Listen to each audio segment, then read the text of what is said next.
10 ऐसे वास्तु दोष जो आपके जीवन में अस्थिरता ला सकते हैं।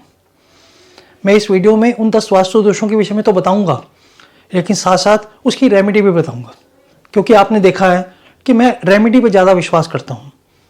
रेमेडी से आपका भला होगा, मेरा वीडियो बनाने का यही मकसद है। सबसे पहला, यदि आपकी एंट्री गलत है। मैंने पहले भी आपको बताया हुआ है कि घर के सेंटर में खड़े होकर यदि घर की एंट्री की तरफ देखेंगे, यदि वो आपके लेफ्ट साइड में है तो एंट्री बहुत हद तक ठीक है, और यदि राइट साइड में है तो ठीक नहीं है। लेकिन फिर भी दिशा हो सकती है कि नॉर्थ में है, ईस्ट में है, साउथ में है और वेस्ट में। एक ही ज़्यादा ना परवाह ना करें, आप सिर्फ लेफ्ट और राइट को देखें। यदि आपके दिमाग में जरा सी भी हलचल है कि ये वास्तु दोष है, तो इसकी रेमेडी मैं आपको बता रहा हूँ। उस दरवाजे के, उस एंट्री के सेंटर में छोटा सा 500 रुपये का गोल्ड पीस यदि लगा देंगे तो वो एंट्री बहुत पॉजिटिव हो जाएगी। मैं कह रहा हूँ पॉजिटिव नहीं भी होगी, लेकिन उसकी नेगेटिव यानी कि नकारात्मक ऊर्जा खत्म हो जाएगी। यदि आपके घर में सूर्य की रोशनी नहीं आती तो भी एक वास्तु दोष है।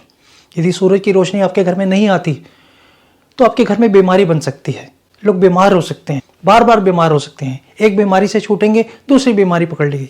एक व्यक्ति ठीक होगा, दूसरा बीमार हो जाएगा।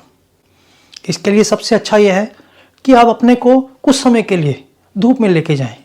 यदि आप धूप में थोड़ी देर के लिए खड़े होंगे तो उसका जो अफेक्ट है आपके बॉडी पे आएगा, और सूर्य की रोशनी जो आपके घर में नहीं आ रही उसका अफेक्ट भी कम होगा। सूरज की रोशनी का मकसद यही है कि आप हेल्दी रहें। यदि आप सूरज की रोशनी में कुछ देर खड़े होंगे तो आप हेल्दी रहेंगे, तो उसका प्रभाव कम हो जाएगा। हमें बीम के नीचे सोने से बचना चाहिए और बैठने से भी बचना चाहिए, और हमें पिलर के आसपास भी नहीं बैठना चाहिए। यदि आप ऐसा कर रहे हैं तो सबसे आसान यह है कि वहाँ से अपना बेड या अपनी चेयर हटा दें। यदि ये संभव नहीं है तो उस पिलर को या बीम को लकड़ी से ढक देना चाहिए हमें। उस पर यदि आप ग्लोइंग स्टार लगा देंगे, चमकने वाले सितारे लगा देंगे, तो आप जब सोएंगे तो आपको ऐसा महसूस होगा कि आप आकाश के नीचे सोएं। तो उसका इफेक्ट भी बहुत हद तक कम हो जाएगा, क्योंकि इफेक्ट जो वास्तु दोष हैं आपके सबकॉन्शियस माइंड को प्रभावित करते हैं। आपके ब्रह्म स्थान में, साउथ वेस्ट में और साउथ ईस्ट में बोरिंग, अंडरग्राउंड टैंक या किसी भी तरह की ढलान नहीं होनी चाहिए। यदि ऐसा है तो एक बहुत बड़ा वास्तु दोष है।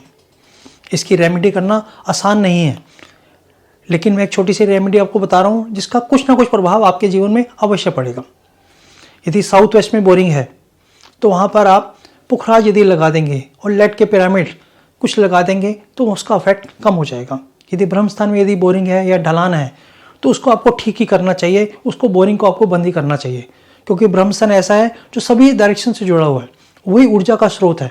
तो वहाँ ऊर्जा बनेगी नहीं तो आपके घर में सभी दिशाओं को भी ऊर्जा नहीं मिलेगी, तो आपके घर में समस्या बनी रहेगी। यदि साउथ ईस्ट में बोरिंग है, क्योंकि वो अग्नि जोन है, तो आपकी अग्नि प्रभावित होगी, ऊर्जा कम हो जाएगी, पानी कम हो जाएगा। पानी कम होने का मतलब पैसा कम हो जाएगा, इसलिए उस बोरिंग को भी अवॉइड करना चाहिए। यदि वहाँ पर है और अभी आप उसको नहीं कर सकते, कुछ समय लगेगा, तो वहाँ पर हमें नीलम दबाना चाहिए। यदि आपका घर नॉर्थ से बंद है और साउथ से खुला है तो भी एक वास्तु दोष है, क्योंकि सभी ऊर्जाएं जो पैसे से संबंधित हैं नॉर्थ से आती हैं और साउथ पे रुकती हैं। यदि साउथ आपका ओपन है तो उसको आपको बंद करना चाहिए, जरूरी है उसको बंद करें आप।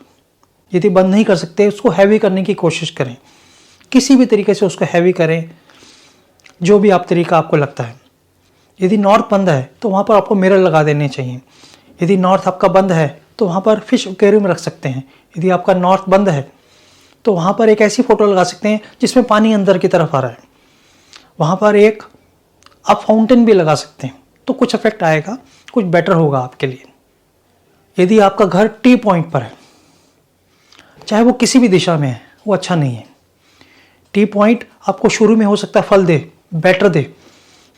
यदि नॉर्थ का टी पॉइंट है तो वो आपको पैसा तो बहुत देगा, लेकिन बाकी चीज़ों में कुछ ना कुछ कमी आ जाएगी। इसी तरह से सभी दिशाएं हैं जहाँ पर टी पॉइंट होगा उसका अपना अफेक्ट है। इसलिए टी पॉइंट यदि है तो हमें वहाँ पर पंचमुखी हनुमान जी की फ़ोटो लगा देनी चाहिए, वो इस तरह से कि उस टी पॉइंट को देख रहे हैं। या टी पॉइंट के बिल्कुल सामने हमें कुछ गमले बहुत बड़े बड़े रख देने चाहिए, हैवी कर देने चाहिए, ताकि उसका अफेक्ट हमारे पास कम आए। यदि हम अपने घर में ऊर्जा की कमी महसूस करते हैं तो इसका अर्थ है कि आपका साउथ ईस्ट ठीक नहीं है, आपका ब्रह्म स्थान ठीक नहीं है। आपको ब्रह्म स्थान को एक्टिव करने के लिए आपको अपने घर में 5 एलिमेंट की रेमेडी करनी चाहिए। एक बाउल लेना चाहिए, चाहे वो कांच का हो, क्रिस्टल का हो या मिट्टी का हो, उसमें पानी भरना चाहिए। उसमें एक चांदी का सिक्का डाल देना चाहिए, उसमें एक फ्लोटिंग कैंडल लगानी चाहिए और कुछ फूल पत्तियाँ यदि डाल देंगे तो 5 एलिमेंट की रेमेडी हो जाएगी। तो आपके घर में ऊर्जा का स्रोत बढ़ेगा और रेमेडी भी अच्छी हो जाएगी। साउथ ईस्ट लक्ष्मी का वास भी है और यदि वहाँ पर कुछ भी नेगेटिव है, टॉयलेट है, किसी भी तरह से कोई प्रॉब्लम है, तो उसको हमें बचना चाहिए। हमारे घर में नॉर्थ ईस्ट में और साउथ ईस्ट में टॉयलेट नहीं होना चाहिए, उसको बिल्कुल अवॉइड करना चाहिए। और ब्रह्म स्थान में भी टॉयलेट नहीं होना चाहिए। नॉर्थ ईस्ट, साउथ ईस्ट और ब्रह्म स्थान, इसकी कोई भी रेमेडी नहीं है। जो भी रेमेडी करेंगे उसका फल आपको नहीं मिलेगा। मेरी पूरी वीडियो की सीरीज़ है, उसको आप देख के समझ सकते हैं कि वहाँ पर क्या इफेक्ट आएगा आपको। लास्ट में नॉर्थ ईस्ट से साउथ वेस्ट का जो एक्सेस है, इसमें कोई भी नेगेटिव चीज़ नहीं होनी चाहिए, क्योंकि हमारे घर में सबसे ज़्यादा ऊर्जा का प्रवाह इसी तरफ होता है। यदि बीच में किसी भी तरह का कोई भी रुकावट आएगी तो ऊर्जा का फ्लो रुकेगा, और यदि ऊर्जा का फ्लो रुकेगा, जो उसको साउथ में टकरा के पूरे घर में फैलना चाहिए वो बीच में ही खत्म हो जाएगा, तो आपके घर में ऊर्जा नहीं बनेगी। इसलिए मेरा आपसे निवेदन है, नॉर्थ ईस्ट और साउथ ईस्ट में जो भी रुकावट है उसको ठीक करें, उसको दूर करें। आपने मेरी बातों को इतने ध्यान से सुना, इसके लिए बहुत अनुग्रहित हूँ। और अंत में सबके बीच बैठे हुए परमात्मा को प्रणाम करता हूँ। मेरा प्रणाम स्वीकार करें।